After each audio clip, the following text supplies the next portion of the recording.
So next is we need to calculate the another tag number equipment, that is T003, and that equipment may be this printer.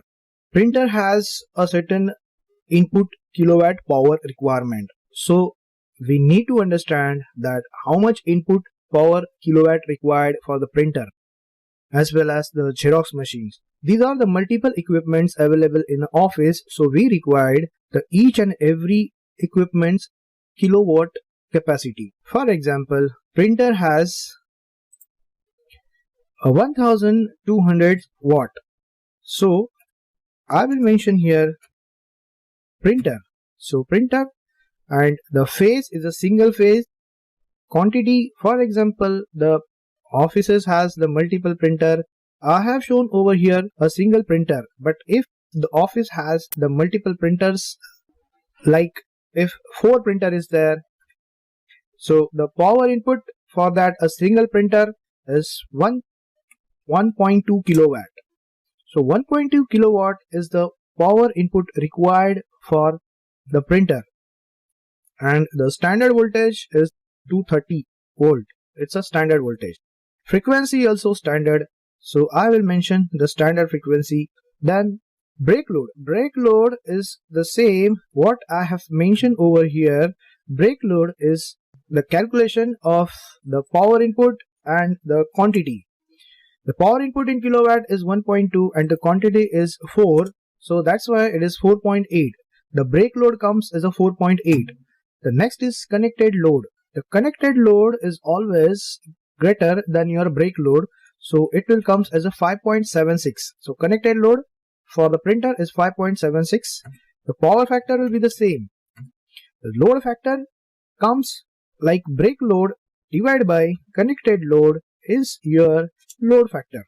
So that is always 0.83, because this is the ratio of your brake load and the connected load.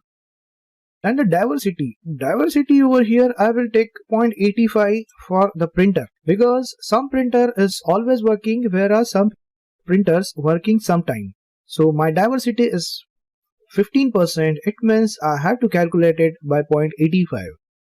Then the operating load in a kilowatt. The operating load in a kilowatt comes by the multiple calculations like brake load, connected load, load factor, and the diversity factor. Just like that. So it will come, the operating load in kilowatt for the printer is 19.5. Now the operating load in kilovolt ampere. So directly Control D, it will automatically come 24.48, because I have mentioned the formula by this side. So this formula you can copy on every row. In every row you can copy the formula. The same formula will reflect the value of each and every row. The next is Xerox machine is there. For example, let us take an example. The Xerox machine requires single phase, and if the quantity is 2, input power for the Xerox machine I will take 2 kilowatt. There is a 2 kilowatt required. Sometimes it required 1 kilowatt, sometimes it required 2 kilowatt, totally depend upon the Xerox machine capacity. It will be told by the vendor. The exact power input required for any equipment will be mentioned by the vendor or the supplier, who tells us the exact value of the kilovolt for that particular equipment. The voltage is the same. The voltage is 230. 230 voltage is there, and the frequency will also same. Then calculate the brake load required for the Xerox machine is kilowatt multiplied by quantity. So that will be 4, and the connected load is comes like 4.8 by calculating 1.2. By multiplying it by 1.2 means 20% more than the brake load. So the connected load comes like 4.8. Power factor is always 0.8 for the equipments. Load factor is also the same, and the diversity factor I will say 0.85 for the Xerox machine. Now the next is operating load. Operating load will automatically come by copying that formula to the down row. Copying all the formula to the down row, so automatically all the equation will come. So we can find out the multiple equipments kilowatt. Multiplying by that, we can find out connected load, brake load, and the operating load of each and every equipment. Now comes to the power point. Power point means where we can put the plug pin or in a switch socket. So switch socket has the power requirement.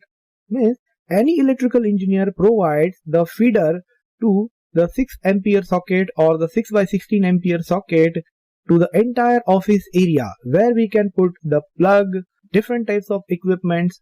Like for example, you can see in this particular drawing there are the multiple desktop operating over here. So these are the desktop required on each and every table which has some power capacity. Desktop runs on certain electrical power. So how much power required for the desktop, we need to calculate that, or we have to give a certain ampere power supply to use by that desktop.